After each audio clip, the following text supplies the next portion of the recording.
My name is Zara Kensington. I'm 32 years old and I work as a mechanical engineer for a manufacturing company just outside Columbus. My life has always been structured, not rigid, just deliberate. I wake up at the same time every morning.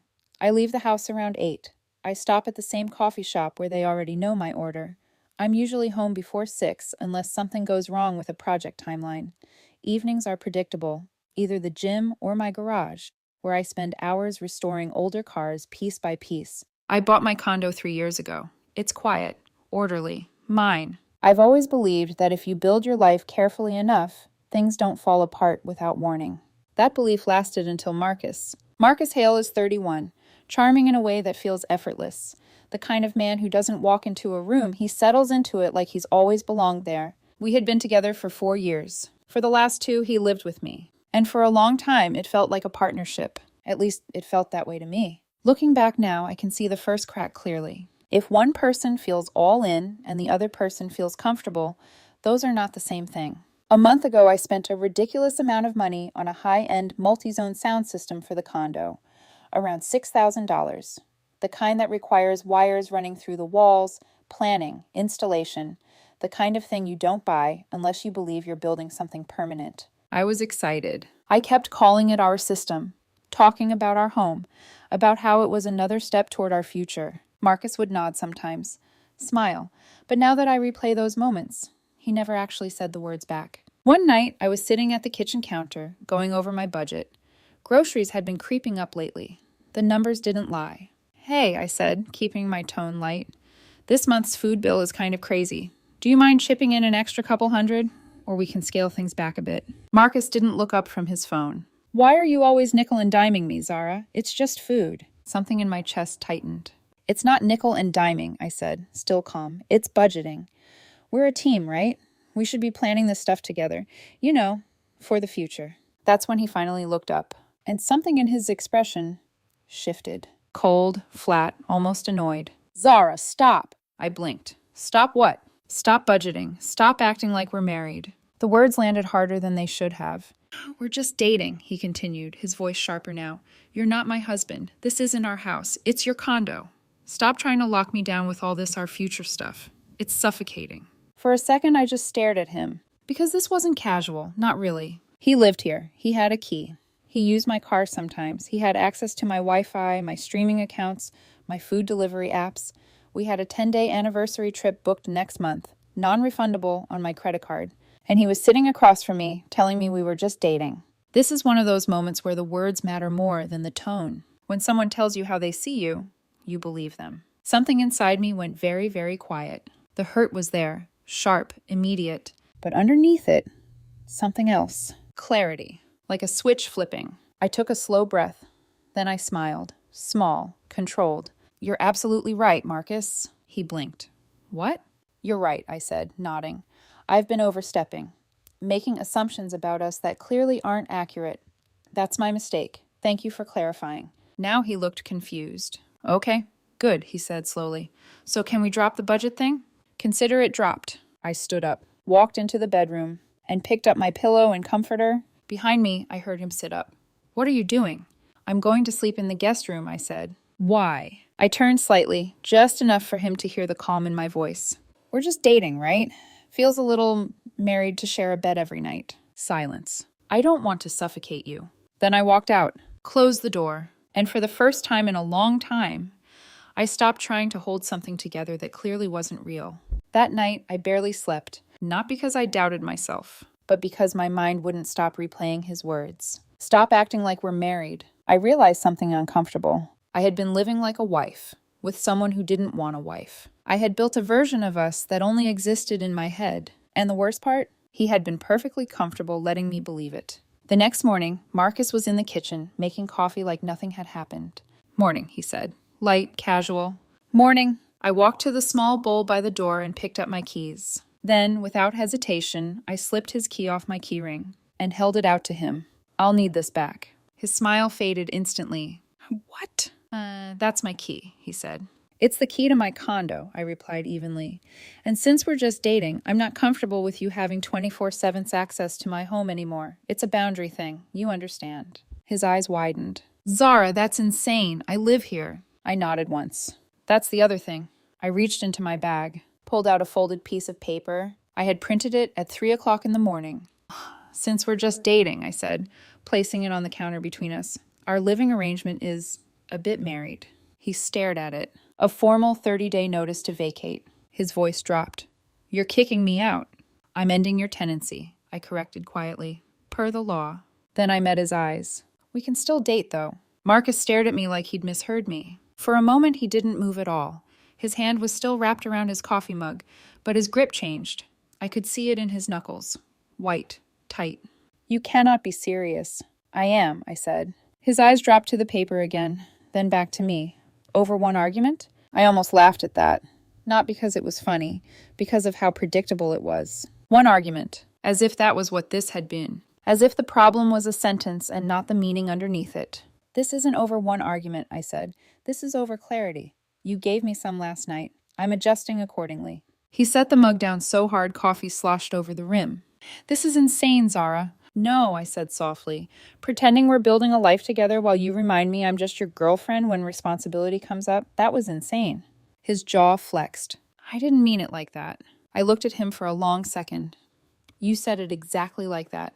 There it was. That subtle shift. Not remorse, not really. Panic. Because he understood, suddenly, that this wasn't going to be one of those moments where he said something cruel, then waited for me to smooth it over, because I hated tension more than I love fairness. I had done that before. Not with words this sharp, but with smaller things. The jokes that landed too close to disrespect. The dismissive tone when I brought up plans too far into the future. The way he accepted what I gave without ever quite naming it commitment. I had swallowed those moments because they were small enough to explain away. This wasn't small. This was a spotlight. And now we were both standing in it. He pushed the notice back across the counter like it disgusted him. So what? I'm supposed to just pack up my life because you got offended? I kept my voice level. You have 30 days. That's legal notice. I'm not throwing your things on the sidewalk. I'm not changing the locks while you're at work. I'm handling this correctly. His laugh was short and sharp. Correctly. Wow. Yes. His eyes narrowed. You're being cold. That one almost got me. Because the truth was, I didn't feel cold. I felt shaky and sick and strangely weightless, like the floor beneath me had cracked, but I had somehow landed on my feet anyway. But I knew better than to explain that to him. He was used to my softness, my patience, my urge to make things comfortable. The moment I began protecting myself, he translated it as cruelty. I'm being clear, I said. He scoffed and dragged a hand over his face. So that's it? 4 years and you're just done? I took a breath. No, you said we're just dating. I'm taking you seriously. He stared at me, and for the first time that morning, I saw something uglier flicker across his face. Not heartbreak. Offense. Like I had broken a rule by applying his own logic to him. I reached into my bag again because I knew if I hesitated, even once, I might weaken. There are 2 other things, I said. He folded his arms. Of course there are. First, I canceled your portion of the anniversary trip. His expression changed instantly. What? It's non-refundable on my end, so I'm still going. I'll take my friend Claire instead. His mouth actually fell open. You can't be serious. I am. That trip was for us. I held his gaze. It was. But it's also exactly the kind of thing that starts to feel a little too much like a real partnership, and you've made it clear that's not what you want. His voice rose. I still wanted to go. We're just dating, I said. A 10-day beach trip paid for by your girlfriend is a lot. He stared at me like he wanted to shake me out of this version of myself. And second, I said, before he could interrupt, I changed all my passwords last night. Streaming, Wi-Fi, Amazon, food delivery, garage code, all of it. You'll need your own accounts from now on. The silence after that was so complete it almost rang. He went pale first, then red. You changed the Wi-Fi? Yes. You changed everything? Yes. You are unbelievable. No, I said quietly. I was convenient. That landed. I saw it land. For 1 second, his face changed in a way that almost looked human again. Unmasked, exposed. Then he snatched the notice off the counter, crumpled it in his fist, and threw it at my chest. You are going to regret this. The paper hit me and fell to the floor between us. Maybe a month earlier, that would have rattled me enough to apologize just to lower the temperature. But once something breaks cleanly in your mind, fear loses some of its power. I looked down at the paper, then back up at him. It's my condo, Marcus. My voice surprised even me. Steady, flat, final. You said it yourself. You have 30 days. Leave the key on the counter when you go to work. He cursed at me then. Not once. Several times. The kind of language people use when they can't control the outcome and need to claw back some sense of dominance through volume. Then he slammed the front door hard enough to rattle the frame and knock a photo crooked on the wall. The silence afterward felt unreal. I stood alone in my kitchen with cooling coffee on the counter and my own pulse beating too fast in my neck. My hands started shaking about 30 seconds later. I sat down because I had to. I don't think people talk enough about what it feels like to hold a boundary in real time. Online, everyone acts like it's empowering, sharp, clean. It isn't. It feels like grief wearing a steel spine. It feels like wanting to cry and vomit and call the person back all at the same time. I went to work that day and acted normal. Answered emails, sat through a project review, took notes during a timeline meeting, nodded when someone made a joke about a supplier delay. Inside, I felt like someone had peeled the skin off my nerves. That night, Marcus wasn't home when I got back. His side of the closet was still full. Shoes by the door, jacket over the dining chair, phone charger beside the couch. His presence was everywhere, but he wasn't there. I stood in the middle of the living room and looked around at the place I had built, the place I had tried so hard to turn into a shared life, and for the first time it didn't feel warm. It felt occupied. He came back late. I heard his key in the lock, then remembered, too late, that I'd told him to leave it on the counter. He still had it. He walked in with that particular silence people wear when they want you to feel their anger before they speak. I was on the couch with a blanket over my legs and my laptop open. I looked up once, then back down. He dropped his gym bag near the door. "So what now?" he asked. "Now you have 29 days. He gave a humorless laugh. "You really think you're proving something?" "No," I said. "I think I'm accepting something." He didn't answer. A minute later, he went into the bedroom and shut the door. I stayed on the couch, listening to drawers open and close harder than necessary. He wanted me to come in there, to ask if we could talk, to make room for some emotional negotiation where he could revise the terms without ever really owning what he'd said. I didn't go. That was the beginning of the real shift. Over the next several days, we moved around each other like hostile strangers in a place that had once felt intimate. He started staying out later. When he was home, he acted offended by my calm. He wanted visible heartbreak from me, something he could use as proof that I was being dramatic, irrational, unstable. But once I stopped arguing, there was nothing for him to push against. So he started testing smaller things. He asked for the new Wi-Fi password while standing in the kitchen, not even bothering to soften his tone. "You can use your own data," I said. He laughed like I was ridiculous. "Are you 12? "No, I'm someone respecting boundaries." He muttered something under his breath and walked off. 2 days later, he asked if he could still use my car because his was making a weird sound. "No," I said. He stared at me. "Seriously?" "Yes." He gave me a slow nod, the kind meant to imply I was revealing my true nature. "Good to know who you really are." That one almost made me smile, because I had spent 4 years learning exactly who he was, and he still thought self-protection was character failure.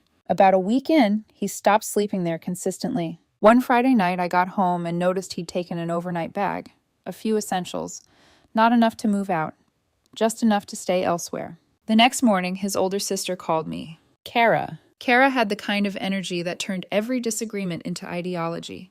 Every selfish man was a monster. Every selfish woman was misunderstood. She never met a situation she couldn't sharpen into a weapon. I let the call go to voicemail. She texted instead, "You are out of your mind. He told me everything. You can't just throw a man out because your ego got bruised." I stared at the screen, then locked my phone. An hour later, Marcus texted, "Staying with Kara for a bit. Need space." I looked around at the condo, at all his things still sitting exactly where they'd been before. His clothes in the closet, his sneakers by the entry, his game console under my television, half the bathroom cabinet still full. He wanted space, just not enough to inconvenience himself. That was the part people miss when they hear stories like this.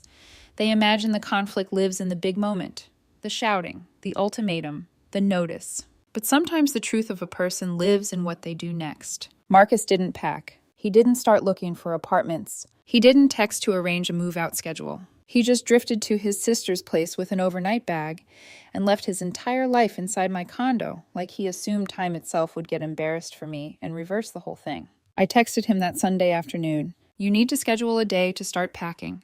Please let me know by Wednesday." No answer. Wednesday came and went. Nothing. I texted again Thursday night. "You have 23 days left. I need a move-out plan from you by this weekend." Still nothing.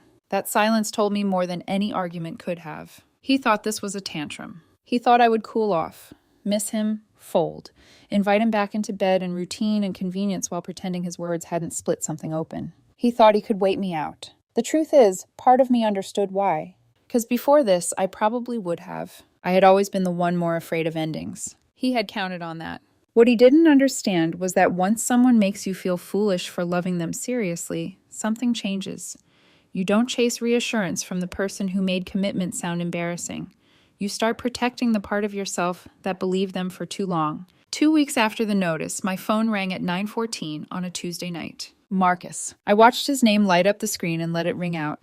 A minute later, a text came through. Please pick up. I'm sorry. I sat with that for a moment. Then I called him back. He answered immediately, and the sound hit me first. Crying. Not neat crying, not controlled. Big, wet, breathless sobs. Zara, he said, voice breaking.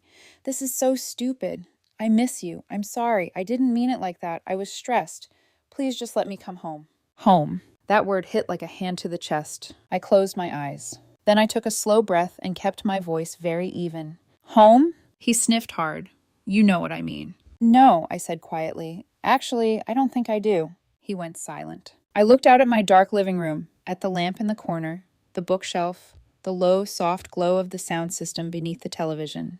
My home, I said, is the place you told me wasn't ours. I remember that part very clearly. He made a frustrated sound. Zara, come on.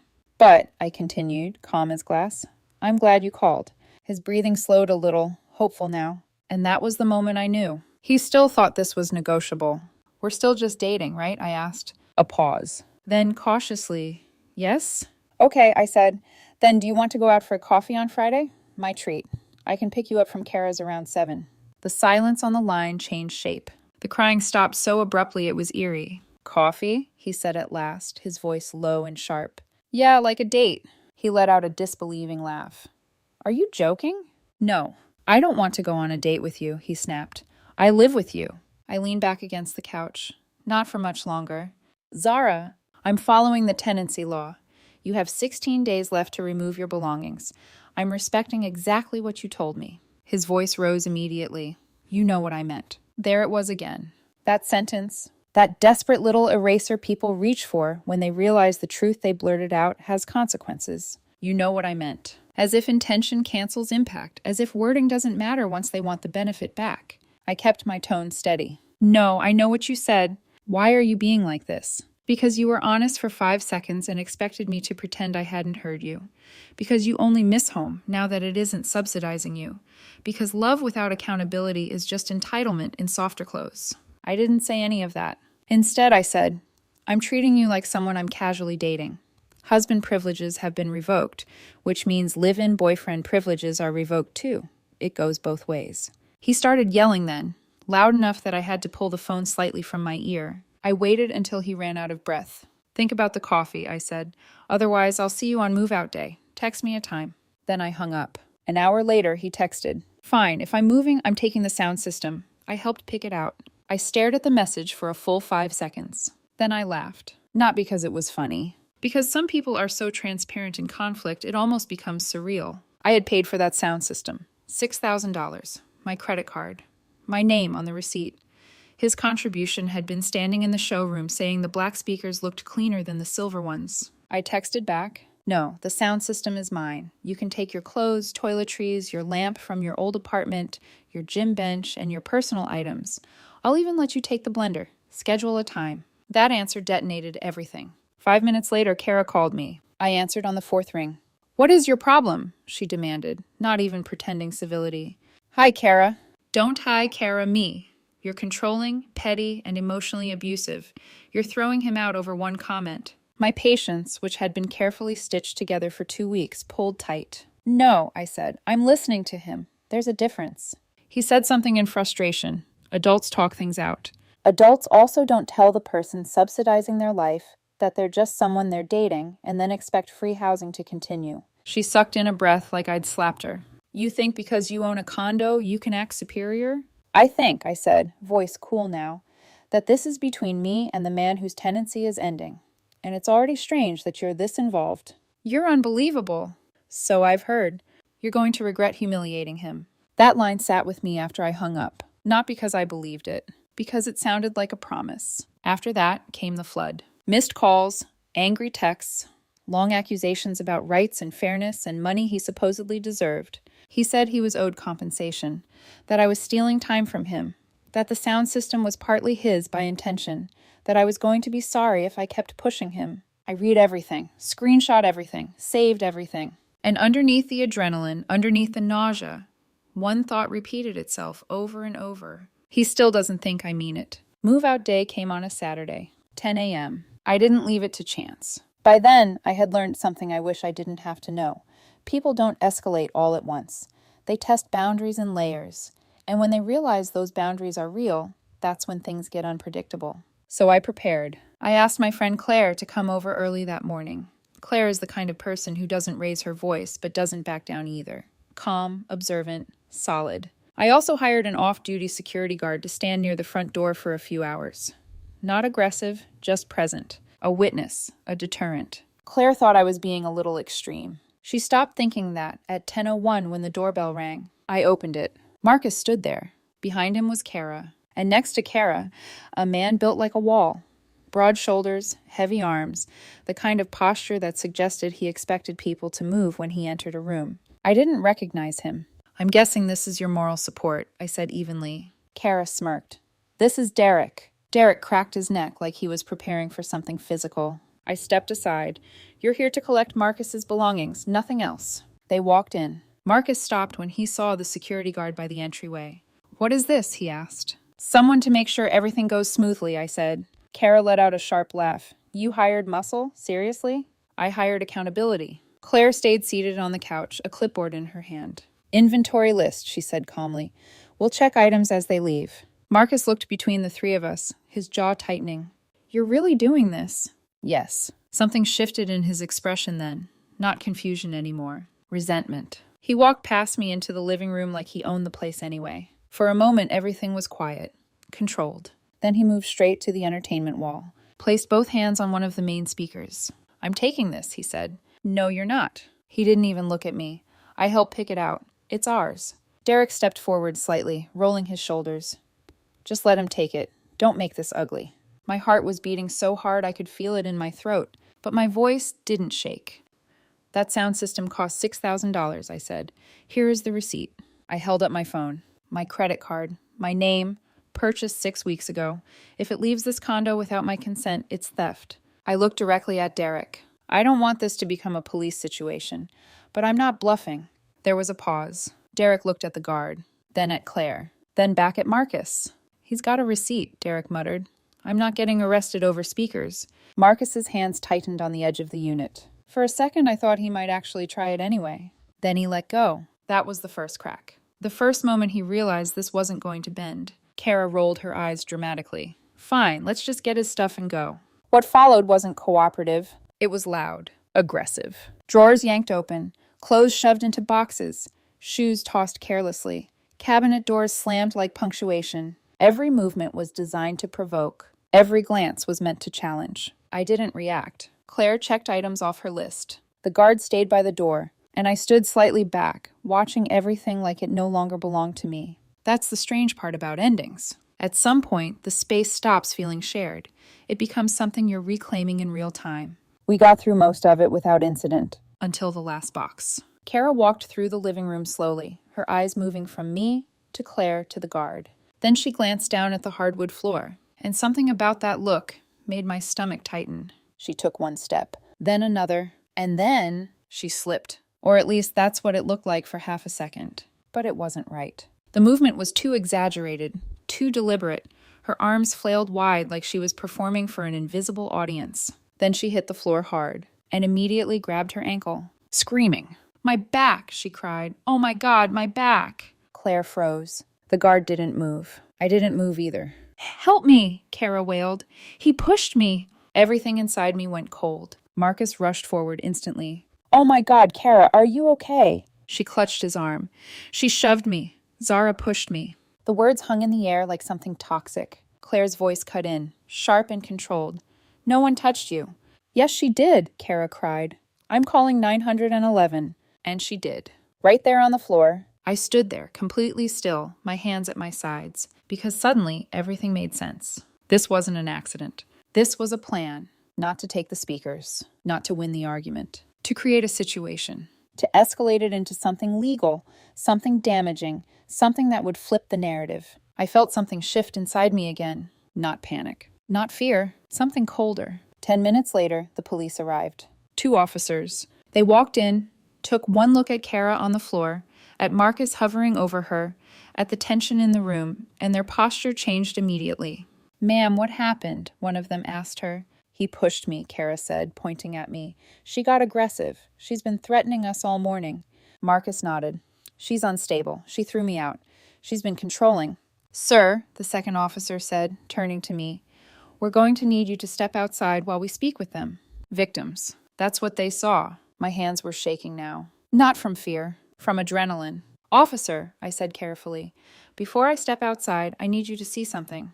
He hesitated. I pointed to the small camera on the bookshelf. I installed a motion-activated camera before today because I was concerned this might escalate. It records directly to my laptop. The room went very still. Marcus stopped talking. Kara's crying faltered for just a second. Claire didn't move. The officer looked at the camera, then at me, then at his partner. "Show me." Claire stepped forward, already pulling up the footage. She clicked the latest recording, pressed play. We all watched. Kara walking into frame, looking around, taking that strange theatrical step, throwing herself to the ground. No one near her, no one touching her. The video was clear, unmistakable. The officer rewound it, watched it again, then again, and when he turned back to Kara, his expression had changed completely. Flat, cold. "Ma'am," he said, "filing a false police report is a criminal offense." Kara's face went white. My back, I thought." "Save it," he said. The second officer turned to Marcus. You need to collect your belongings and leave this property immediately." Marcus opened his mouth, closed it again. "Your sister can either walk out with you," the officer continued, "or we can stay here and discuss the false accusation further." That did it. The entire energy collapsed. Derek had already backed toward the door the moment the footage started playing. Kara got up much faster than someone with a back injury should have. Marcus didn't look at me, not once. They gathered the last of the boxes in silence. And then they were gone. Just like that.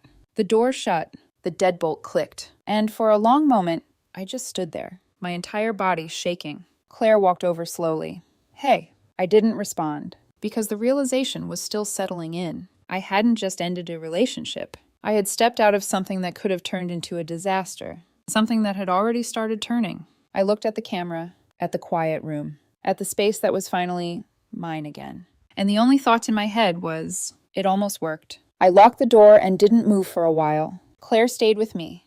She didn't say much. She didn't need to. Sometimes the most valuable thing someone can give you is quiet presence while your body catches up to what just happened.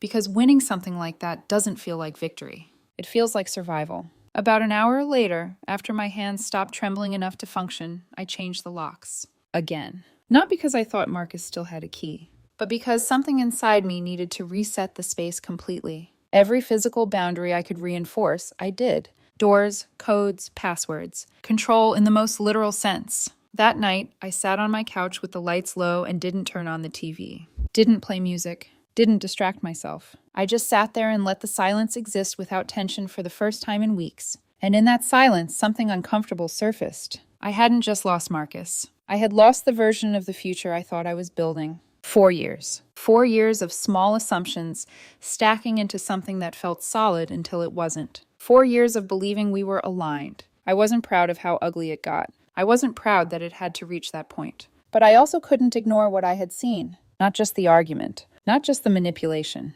The escalation. The willingness to lie. To accuse. To try and twist reality into something dangerous if it meant regaining control. A couple of months passed. Things settled. Not all at once, not cleanly, but gradually. The condo started to feel like mine again. I moved things around, rearranged furniture, cleared out the spaces that still held traces of him. I slept better, ate better, thought more clearly. And then, one afternoon, out of pure curiosity more than anything else, I tested something. I texted him. Not because I missed him, because I wanted to see if he had changed. The message was simple. That move-out day was rough, but my offer for a coffee still stands if you ever want to keep things civil.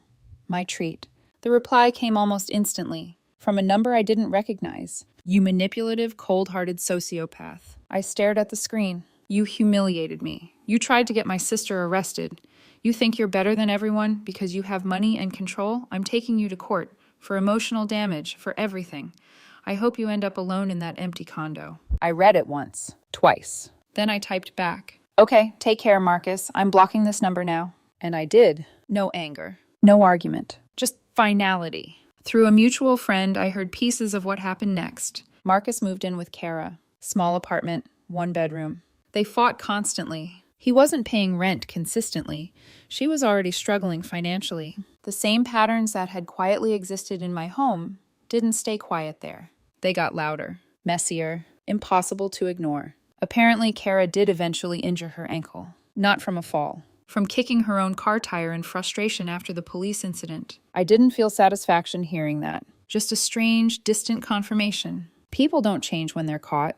They double down. Meanwhile, I still had the anniversary trip, the one I had almost canceled completely. Instead, I took Claire. We went to the resort, sat by the ocean, drank things with too much ice and not enough consequence. There was no tension, no underlying pressure to make moments mean more than they were. Just quiet, simple, real. At one point, Claire looked at me over the rim of her glass and said, "You look different."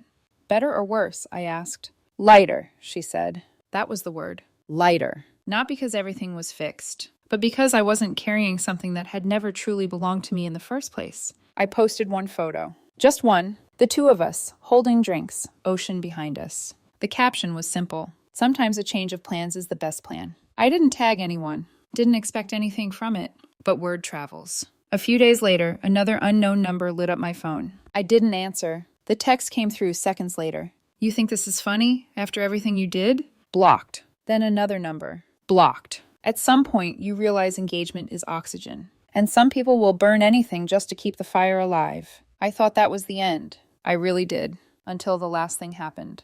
The thing that even now still makes my stomach turn. I got a call from a local animal shelter. "Hi, is this Zara Kensington?" the woman asked. "Yes. We have a cat here that was dropped off this morning. The person who brought him in listed you as the primary owner." I frowned. I don't have a cat. There was a pause. "That's strange," she said. "A man named Marcus Hale brought him in. He said you were his ex-girlfriend and that you abandoned the animal after the breakup." Something cold slid through my chest. "What does the microchip say?" I asked. She shuffled papers. "It's registered under his name. His previous address matches your condo." Of course it did. Because that's where Marcus had been living when he got the cat. I closed my eyes for a second. "What's the cat's name?" I asked. "Sparky." I exhaled slowly. Sparky. Marcus's cat. He got him about a year into us living together. Talked about how much he loved him. How he'd never had something that depended on him like that before. And now, he's not mine, I said quietly. He never was. That's his cat. The woman on the other end paused again. Then her tone shifted slightly. More understanding. "I see. We'll follow up with him about the surrender and the false information. Thank you for clarifying." When I hung up, I just sat there, staring at the wall, because that was the moment it clicked fully. Not the argument, not the move out, not even the fake accusation. The cat. Because it answered the last question I didn't realize I still had. Was any of this just stress, a bad reaction, a moment taken too far? No. This was who he was when he didn't get his way. Willing to lie. Willing to escalate. Willing to use anything, even something he claimed to care about, to try and hurt someone who had stopped accommodating him. That wasn't confusion. That was character. So where am I now? I'm not going to pretend this ended in some perfect, empowering triumph. It didn't. I lost 4 years. I lost trust in my own ability to read someone clearly. There are still moments where I replay things and wonder how I missed certain signs. But I also gained something. Clarity. My condo is quiet again. My accounts are secure. My locks are mine. My life is mine. And sometimes late at night, I sit on my couch, turn on that sound system, and just listen. Not because of the music, because of what it represents. Boundaries. Peace. The absence of someone who only valued what I gave, not who I was. He wanted us to be just dating. And in the end,